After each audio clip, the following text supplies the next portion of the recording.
de table ronde sur la formation continue des ambulanciers, non pas parce que ça n'était pas intéressant, mais parce que c'était finalement relativement consensuel. Bon, pour rappeler le contexte, depuis 2006, les évolutions de la formation des ambulanciers, j'y reviens pas, mais quand même l'équation DEA plus AFGSU égale bouleversement, quoi. L'obligation pour tout diplômé de détenir la FGSU, la revalidation tous les 4 ans, donc, qui explique qu'on ait parlé de formation continue, et puis la coexistence actuelle des anciens CCA et des nouveaux DEA, qui fait qu'on a des publics variés qu'il faut prendre en compte. Tout ça a amené à cette table ronde pour laquelle on s'est posé la question de quel dispositif de formation continue mettre en place à destination de ces professionnels. Donc 3 interventions. On a eu le docteur Benoît Journet qui nous a parlé du pourquoi, qui nous a dressé un tableau de l'existant.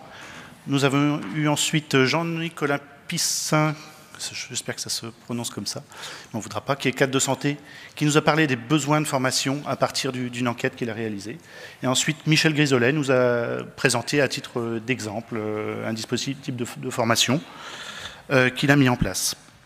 Je ne vais pas détailler intervention par intervention, mais j'ai essayé de résumer les grandes lignes. Clairement, tout le monde disait que la formation continue des ambulanciers était utile et nécessaire.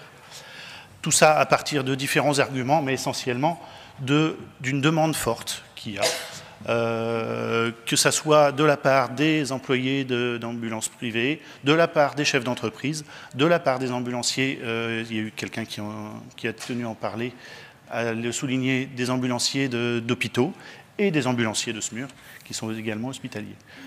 Avec un constat, c'est que la demande était courante, beaucoup de demandes, très insistantes, et puis que finalement, on avait souvent des demandes non abouties, pour plein de raisons,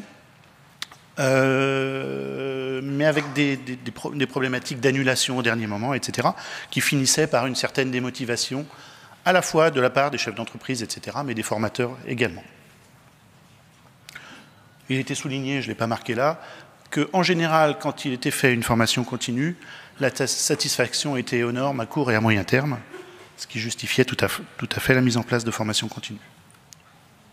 Alors, les thèmes de la formation continue, il a été vraiment souligné que oui, les GSU, oui, la formation continue tous les 4 ans, gna gna gna gna, oui, former les CCA, les mettre à niveau, entre guillemets, que c'était un extrême levier législatif et donc financier, mais qu'il fallait aussi savoir sortir des GSU, qu'il y avait autre chose à enseigner en formation continue des ambulanciers, et on retrouvait des thèmes tels que l'hygiène, l'ergonomie, le relevage, le brancardage, la manutention. Finalement, on retrouve les modules de la formation initiale, avec des demandes spécifiques des ambulanciers SMUR essentiellement sur la catastrophe et l'aide à la médicalisation.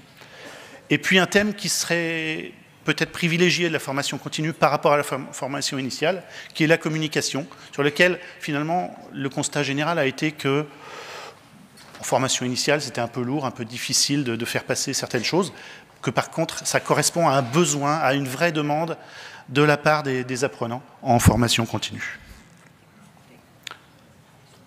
Pour l'avenir, les grands axes, il y a eu plus de questions que de réponses, finalement, puisque le débat a été... il faut motiver, il faut attirer ce public qui est pourtant en demande, mais qui finalement annule, ne vient pas autant qu'il le pourrait. Et puis alors, là, on a eu la classique opposition, c'est la seule qu'il y a eu dans cet atelier, entre ceux qui disaient, comme Coluche, ça devrait être obligatoire, et ceux qui voulaient